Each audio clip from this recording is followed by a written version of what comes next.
Hi everyone, Craig here at Amalgamingle once again with more Mass Effect. This time we're talking about Mass Effect 2, a game notorious for its difficulty on insanity, where simple grunts have armour and others can have shields or barriers on top of armour and are much more aggressive in attacking you. Since I consider myself something of a Mass Effect expert and Mass Effect 2 is my all-time favourite game, I thought I'd do a video with what I consider to be the top 8 tips to getting through this game on insanity difficulty and coming out to see the other side of the suicide run. Why 8? Well, there's a lot of new gameplay features added from the original game and other things that matter to beating this game. Now, once again, I have to say this is going to be a spoiler heavy video, so if you haven't played Mass Effect 2, then you have been warned. And when you're done, come back. I'll be waiting. With all that being said, let's get into it.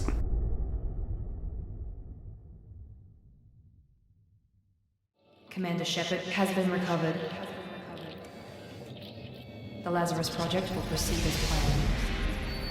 My first tip is a simple one. Import a Shepard. Now, I don't mean a Shepard from Mass Effect 1, I mean a Shepard that you've already got to level 30 and has already finished the game. This comes with a lot of added bonuses, chief amongst them being you will already have the class for your Shepard chosen and you can level up your squad, and you should also have every weapon unlocked, which means you can have the optimal readiness for you and your squad. Now, you can start a brand new Shepard from scratch if you're so inclined, or if you think playing with an imported Shepard is too easy, but it really isn't. Just because you are at max level does not mean you will walk through this game easily. Enemies are still aggressive, have shields, barriers and armour. But if you are one of those hardcore gamers who has used a brand new Shepard from level 1, then feel free to give your own tips in the comments below, you badasses you. Despite absolutely loving this game, one of my biggest problems I have with the game is that the skills and leveling wasn't so much as streamlined as watered down. Shepard has the most amount of skills to unlock with 7, and that includes a bonus one when you start a new game, but there is nowhere near as much room to experiment as in the first game or even Mass Effect 3.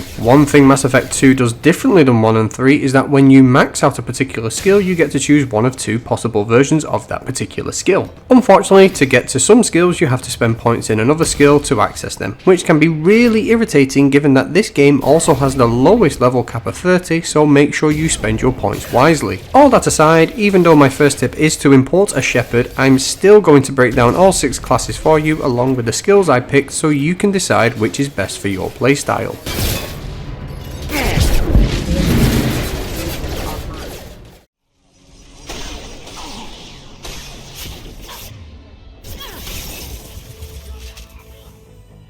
Let's start with my go-to class, the Soldier. Able to use assault rifles, shotguns, pistols, sniper rifles and heavy weapons, soldiers have the widest array of weapons at their disposal. Soldiers are the only class that have access to all 3 ammo types, which is cryo ammo, which slowly freezes enemies and slows them down, disruptor ammo, which is good against any synthetic enemies as well as shields, and the final one is incendiary ammo, which is good against armor as well as leaving burning damage on enemies, which is handy if you ever need to take cover. Soldiers also have concussive shot, which can be really good for knocking enemies on their arse and helping to keep enemies at bay, particularly husks. But they also have Adrenaline Burst, which slows time and allows you to shoot at your usual rate while everyone else moves in Matrix mode. They also have Combat Mastery, which increases health, weapon damage, storm speed, which basically means a higher sprint, and also boosts any Paragon and Renegade choices. Soldiers also have a higher base health stat than the other classes. For Soldier, I would pick Hardened Adrenaline Rush, Concussive Blast. I put 2 tiers into all ammo types. I chose Commando and Area Reeve. And as you can see, this does leave 2 points left over, but this is mostly because I find ammo types to be pretty pointless personally.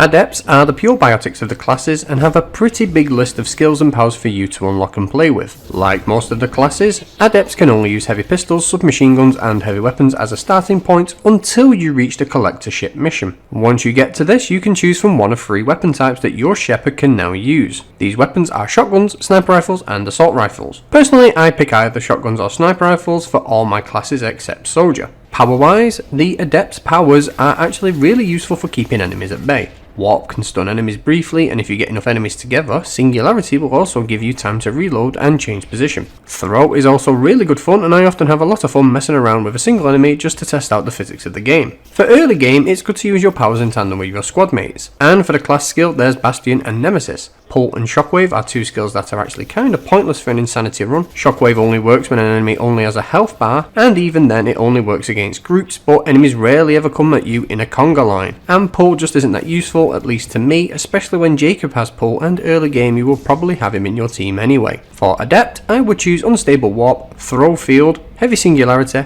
Bastion and Area Reeve, and I put the remaining points into Pull just in case.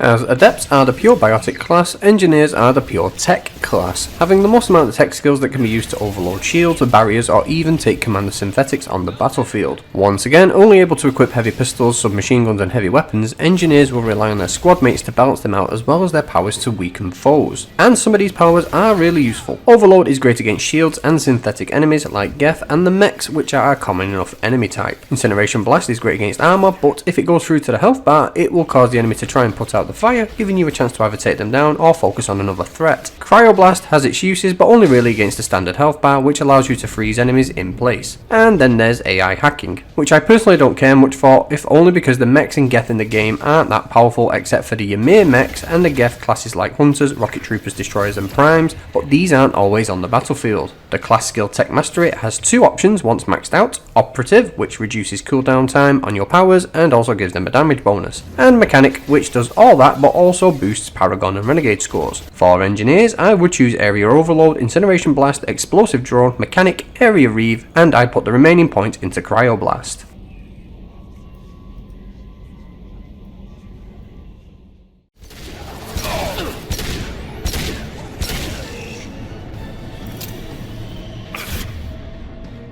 Now, from here the entries for each class will be a little smaller, but only because there is a bit of overlap when it comes to their powers and abilities. Anyway, the middle ground between Adept and Soldier, Vanguards have a combination of biotic and combat skills. The Vanguard and Infiltrator classes parallel each other as both have access to 2 ammo types, 2 biotic skills and 2 tech skills, and also have a bonus starting weapon. The Vanguard will start with heavy pistols, submachine guns, heavy weapons and shotguns. The Vanguard will have access to cryo ammo and incendiary ammo, meaning they can either burn or freeze their targets depending on your enemy type. The Vanguard also has the unique skill Charge, which lets you dash into enemies, although on Insanity you might want to hold off on using that particular skill until you are dealing with a smaller number of enemies, otherwise you can find yourself being overwhelmed. Like Adepts, Vanguards have Shockwave and Pull, but again I don't really use these skills that often, although later game when you've got enough upgrades the powers can give you a little bit of fun. For Vanguard I put 2 points into both ammo types, 2 points into Charge, I chose Improved Shockwave, Pull Field, Champion as my class bonus, and Area Reeve.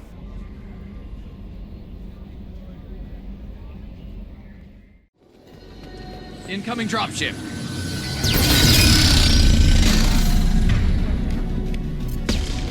Sentinels are a really good mix of biotic and tech skills, capable of using a few skills from both the Adept and Engineer classes that can make them formidable on the battlefield, especially when combined with the right squad mates and weapon layouts. Sentinels have Throw, Warp, Overload and Cryoblast as their starting skills, not counting the class skill and their unique skill. And that unique skill is Power Armor, which grants a temporary boost shield to your already existing armor and serves as your own personal barrier. But one feature Power Armor has for you that it doesn't for enemies is that when it's depleted it will send out a shockwave, which can stun or knock down any nearby enemies. It wasn't until I did an Insanity playthrough as a Sentinel that I realised what a great class this is for what the game throws at you on its highest difficulty. For Sentinel I would pick Throw Field, Power Armor, Area Overload, Raider, Area Reeve, and I put 1 point into Warp.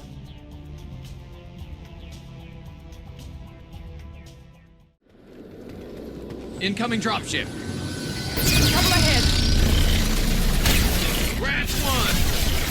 And now we come to our last entry. Infiltrators are the middle ground between soldiers and engineers, have access to two ammo types, which is cryo ammo and disruptor ammo, which lets you switch between taking down armor or taking down shields and synthetics. They also have two tech skills as a base, being incineration and AI hacking, with the tactical cloak skill unique to them. This can be a handy skill if you know how to use it, but be warned, doing anything except hiding to recharge health and shields will deactivate the cloak and you'll become visible again. But it can be handy to use to help you reposition and regroup if you find yourself trapped. Infiltrators have access to heavy pistols, submachine guns, sniper rifles and heavy weapons, tied second for the most amount of base weapons with the Vanguard. For the Infiltrator, I would put enough points into Disruptor and Cryo ammo to access Tactical Cloak, and then I would make it Assassination Cloak. I also chose Incineration Blast, Agent as my class skill and Area Reave as my bonus, with the last 2 points going into AI hacking. Like the Soldier, this left me with 2 points remaining, but I managed all the same regardless.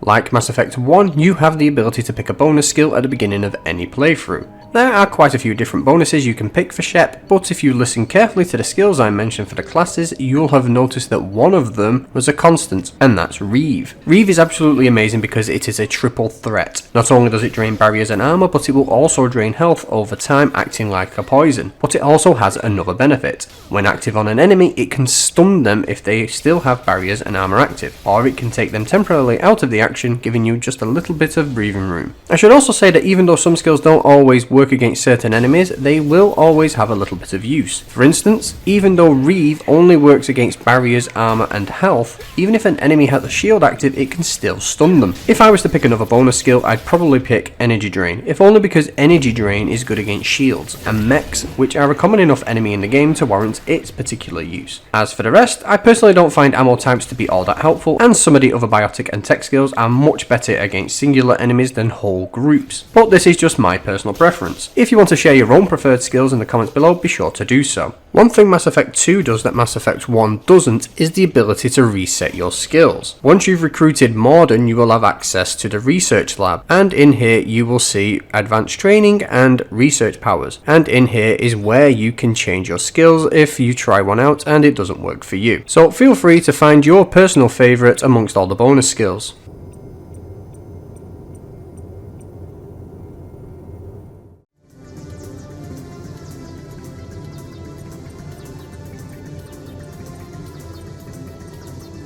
Moving on from your baseline Shepard and their skill set, we have upgrades. Like ME1 and even ME3, your weapons and armor can be upgraded through various means as you progress through the game. But ME2 was the first game in the trilogy to let you upgrade your powers, be they biotic or tech in nature. When it comes to weapons, ME2 does not have ammo types in the same vein as the first game or some of the more cosmetic upgrades from ME3. The upgrades in ME2 relate to ammo capacity and damage for all weapon types.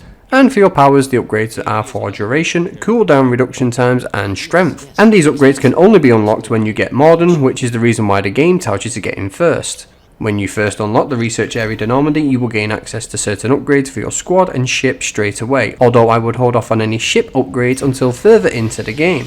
Focus on any combat-oriented research tasks and upgrades you can buy from either Omega and the Citadel first, and worry about the Normandy further into the game. Another change here is that you can also research and upgrade your biotic and tech skills along with your Medigel, which grants bonuses and buffs just like your other gear. And as is always the case, focus on your Shepard first. Focus on any research or upgrades you can buy that boost their weapon strength, damage protection, health, tech or biotic powers, or even Medigel capacity, something that will become very handy in some of the harder sections of the game. There is also a decent amount of selection for the various weapon types, and I always make sure I use the ones that have the highest ammo capacity, as the upgrades are for weapon type and not the individual weapon. I got more than one comment on my ME1 tip video about how bizarre it was that I didn't use shotguns and snipers, especially for the Infiltrator class, and I stand by that. It's just my playstyle owing to the fact that the first game's combat isn't that great for long range and short range, but again, that's just me. So if you were one of those people who left one of those comments, you'll probably be surprised to learn that in ME2, my main two weapons are the Geth shotgun, which you can purchase at Ken's shop on Omega, and the Viper sniper rifle that can be acquired during Thane's recruitment mission. Another good one is the Geth assault rifle or the Collector assault rifle. Also, little tip if you didn't know, but the Geth shotgun has a really useful feature if you hold down the fire button, and for stunning enemies and also doing high amounts of damage. Anyway, like the leveling and skills, one of the other problems I have with ME2 is that all of the classes have the same weapons output except for Soldier, and that's SMGs and pistols. The game really missed a trick by not using your squad as a template. For instance, Garrus and Zaid use assault rifles and sniper rifles, and Samara uses assault rifles and SMGs. There could have been a little bit more variety, unlike ME1, where each class has a pistol, shotgun, assault rifle, and sniper rifle. Granted, I did say the Vanguard and Infiltrator have another base weapon, but it's still the same as the others. This is definitely something ME3 did better, but that's not what this video is about. Anyway, when it comes to the weapons themselves, I personally would hold off on getting any upgrades that relate to pistols, if only for the fact that they don't have high enough damage output even when upgraded, have a low ammo capacity, and just all round inferior to the other weapon types in the game. I am also someone who rarely ever uses heavy weapons, as I find that unless you are in a big enough area and have the right heavy weapon equipped, it's just not worth it unless against the tougher enemy types like Scions and Praetorians.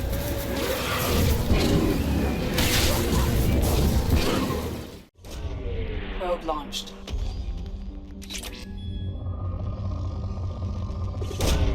Probe away.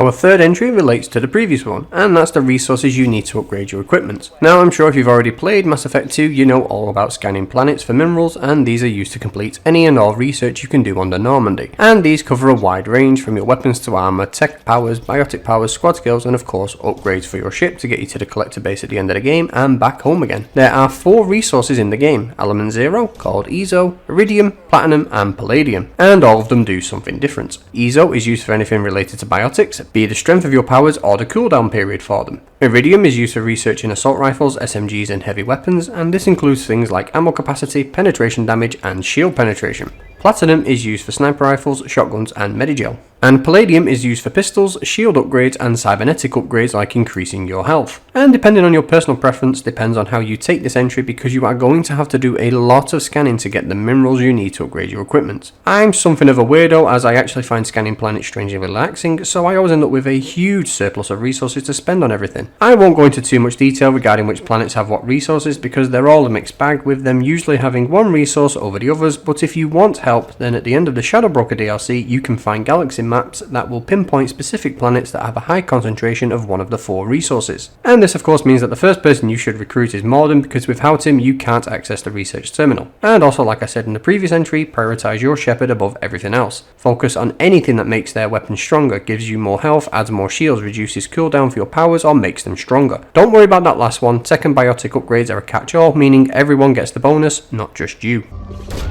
Really, Commander? Probing Uranus. Shepard, I think we have them. Horizon, one of our colonies in the Terminus systems, just went silent. If it isn't under attack... Tip number 4 is related to the story missions. Unlike Mass Effect 1, you can get story locked quickly in Mass Effect 2, which can really fuck you up if you're not ready. The first story lock is Horizon, which comes along as soon as you've recruited the first 4 members of your team. That's Garrus, Morden, Jack, and Grunt. You can do these in any order, although I recommend you do them in this order: Morden, Garrus, Jack, and Grunt.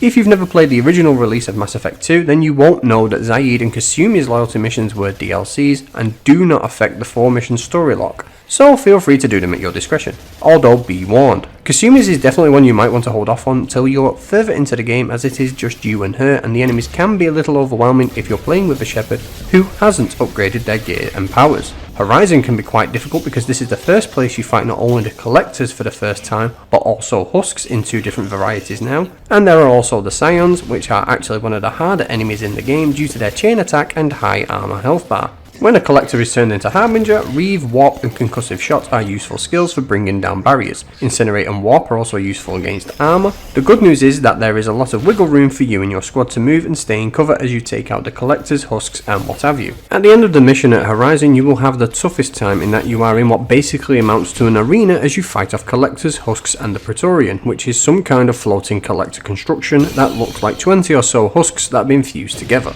It has a powerful attack beam that it will use if it has an open shot at you, and a ground-based shockwave attack if you get too close when you damage its health and it recharges its barrier. After you complete 4 more missions, you'll be story locked again on the derelict Collector vessel, where you will be stuck with your party, where you have to face off against Collector hordes as well as Scions and Husks aplenty. Unlike Horizon, however, there are a few moments where you are literally boxed in, but make sure to move carefully between cover and always keep an eye on your squad mates. After completing Horizon, I would recommend going straight to Ilium. Once here, go straight to see Liara and complete the couple of side missions she has available, leaving the Shadow Broker DLC dialogue until the very last. The Shadow Broker DLC has a lot of bonuses that help help you when you've completed it. But stay tuned because I will go into more detail in my next entry regarding everyone's favourite information broker. Going back to the main story, after the derelict vessel you are told to go get the Reaper IFF, but this is where you should hold off. The Reaper IFF puts you in endgame territory, and if you are thinking of making sure everyone survives the suicide mission on top of completing the game on Insanity, then make sure you can do everything else you can first before stepping foot on board the creepy dead Reaper, and that includes all side quests and loyalty missions too, except Legion obviously.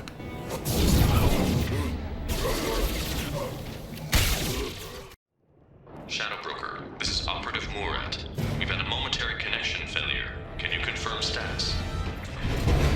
Entry number 5 now, and we have the Shadow Broker DLC. As I said, once you have completed Horizon, more of the galaxy becomes available, including certain loyalty missions, but for this tip I suggest heading straight to Ilium as soon as you can for easily the best DLC of ME2, and that's the Shadow Broker DLC. As soon as you have finished a little side quest for Liara on Ilium, I highly recommend you do the Shadow Broker DLC before you do anything else, and that includes recruiting more of your teammates. There are a number of benefits that completing this DLC have early for you on Insanity, so I'll break them down. First off, you will get a ton of credits, resources and research items throughout the varying levels of the DLC. Second, you will also be able to use the Shadow Broker base as a way of finding resource-rich planets. And thirdly, the Shadow Broker DLC has a feature where you can reset you and your squad mates' powers, so if you feel like things are tough and you might have chosen the wrong skills, you can always reset your skills and try again. It does cost Element 0 or ESO to reset your skills, but this is the one resource that you do not use all that much when researching and upgrading skills. But if you want to be conservative with your resources, you can always save and reload if you don't get the desired outcome you're after. Another truly great feature the Shadow Broker DLC has is that every time you finish a mission, whether it's a story mission, side quest, loyalty mission or even one of the other DLCs, if you go back to the Shadow Broker base, you'll find something waiting for you. Sometimes it's just resources and sometimes it's both, so always make sure you go back to see what present awaits you. And if you're worried about constantly burning up fuel, then save before you head there and reload if you don't think the reward is worth it. Shadow Broker out.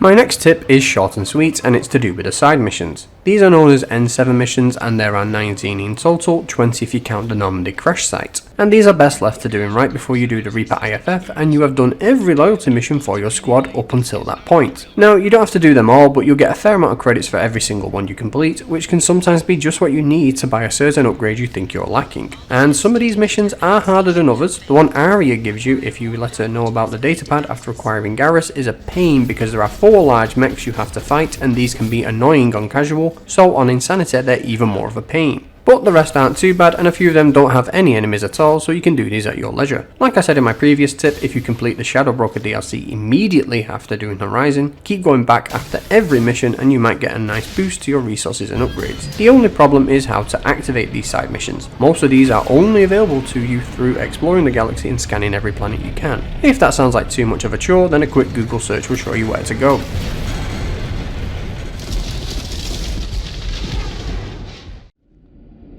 A rear guard could defend this position and keep the collectors from overwhelming us. Pick a team to go with you, Shepard. Everyone else can bunker down here and cover your back. My penultimate entry is your Squadmates, and this is also a bit of a problem. Unlike Mass Effect 1 and 3, your squadmates don't really complement each other in the same vein, and that's because even though they also have skills you can level up, they can only have 4 and only 3 can be maxed out if you choose not to spend points in all of them. This can be a massive pain because this is also another element that BioWare streamlined too much. And the reason I say that is because most of the powers they have aren't that great on Insanity, and all 12 squadmates have their bottom skill blocked off because that's only made available once you've completed their loyalty mission with the desired outcome to make them loyal. This can make it quite difficult to decide what to do in regard to leveling certain skills. A lot of the time you'll probably find yourself like me and using the same squadmates every time just because the others can be a bit crap, let's be honest. And the most common squadmates I use are Miranda for her overall biotic skills, yes, even over Jack, since Jack's skills aren't that great on Insanity. Miranda has Overload, which is incredibly useful, especially at the beginning of the game on Freedom's Progress. Garrus for his tech skills and Concussive Blast, which is a good complement alongside Miranda. Morden for Incinerate, which is good against armor and health and does splash damage. And Samara because she has Reeve, which is one of my favourite skills because it incapacitates a wide area of enemies if you pick the Area Reeve skill. The only downside here is that Samara's Reeve ability ability is locked until you complete her loyalty mission. But that's not to say some of the other squad mates don't have their uses. For instance, Zaid isn't too bad and Tali has good tech skills too. It all comes down to which enemy you'll be facing. I know this is a short entry, but the squad mates in Mass Effect 2 don't really complement each other or you anywhere near as much as they did in the first or the third game.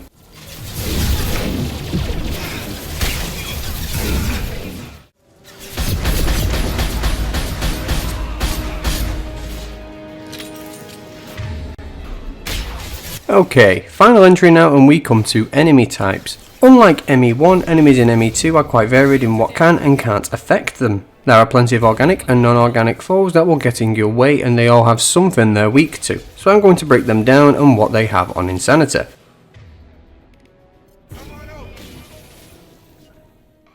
First up, we have the Collectors. The main antagonists of ME2, despite you only facing off against them sparingly, Collectors have a normal health bar with a barrier above it. Barriers are weak to most biotic powers as well as concussive shot. And being organic means Collectors are also weak to biotic powers, and some of the tech powers like Incinerate can also have a really good effect on them, especially if you manage to get a group of them together. There are many variants of Collectors, from the Drone to the Assassin and the Guardian, all with varying degrees of health and strength in their barriers. Adjacent to the Collectors we have Harbinger, who will convert a random collector on the battlefield into a superpowered pain in your ass. The health bar will be replaced with armor, but the barrier will remain. Same as baseline collectors, most biotic powers will not only whittle away the barrier's strength, but also the armor. But make sure to keep moving, as one of Harbinger's attacks can hit you through your cover and stun lock you into place, one of my least favourite aspects of any game.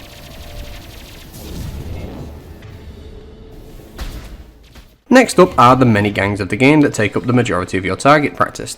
First of these are the Blood Pack. These are Vulture and Krogan only, with the occasional Varren thrown in for good measure. It doesn't matter which species you fight, they are all the same. Each one of these is equipped with armor on top of their health bar. What makes the Blood Pack especially infuriating is that the Vulture have a nasty little habit of regenerating their health, and they regenerate their health very quickly. The Krogan are exactly the same, except these bastards are way tougher than they were in ME1, and they are just as relentless, never stopping to go into cover and just coming at you like the tanks that they are. Depending on where you are fighting these, depends on the approach you should use. Sticking to cover is all well and good, but if you don't get a Krogan's armor bar down low enough to use a power like Throw, Pull, Reave or Singularity to slow them down, you're going to die very fast. If you're ever facing off against the Blood Pack, then make sure you have a biotic heavy squad with you, such as Samara and Miranda, or a combination of powers like Zaid and Morden, who can use incineration techniques to wear down the enemy armor bars.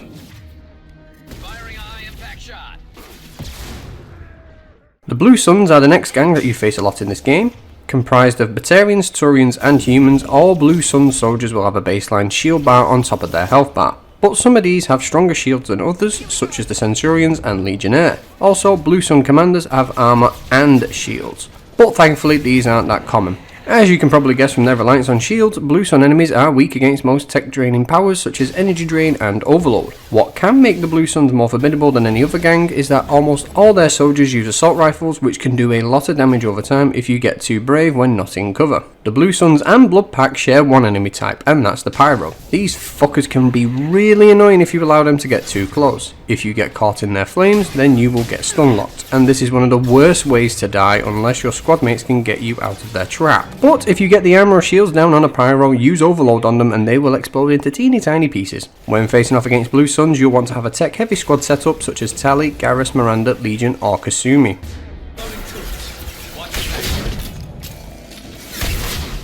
The final gang you face a lot in this game are the Eclipse mercenaries. This group comprise of Asari, Salarian and Human, and this is the gang that use the mechs of the game the most, from the dog-like Fenrir mechs, the Loki humanoid mechs and the Hulking Ymir mechs. Depending on who you're fighting at any given time can make this a pain, because the Eclipse like to mix and match because they're the greediest gang of the lot. Base Eclipse troopers have shields, as do Eclipse engineers, but the Eclipse Vanguard has a barrier over their health bar. And the Eclipse Operative and Engineer have armor and barrier over their health bar respectively. Like I said, greedy. With the mechs, the Loki and Fenrir mechs have armor over their health bar, and the Ymir mech has shields over its armor. Fighting the Eclipse is one of the more challenging enemy types, as you need to find a good balance with your squad mates, such as Miranda and Garrus, or Morden and Samara, or even Zaid and Kasumi. Squad mates that can use a combination of tech, biotic and combative powers. Thankfully, unlike the Blood Pack and Blue Suns, the Eclipse don't use Pyros.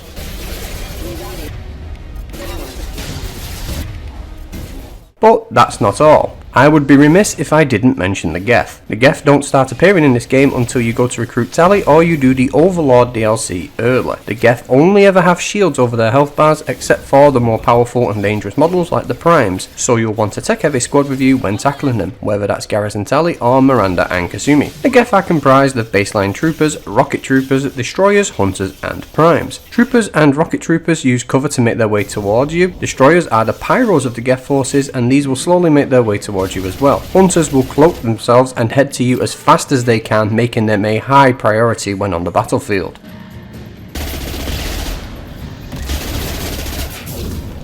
And lastly, the only other enemies worth talking about really are the Batarians and Project Forces during the Arrival DLC. Like the Blue Suns, all these enemy types use shields. The Project Forces will have normal soldiers, engineers and pyros. Unlike the other enemies I've just mentioned, these are the only ones you will face on your own, so if your Shepard doesn't have any tech powers like Overload or Energy Drain, you're going to have to whittle them down before you can finish them off.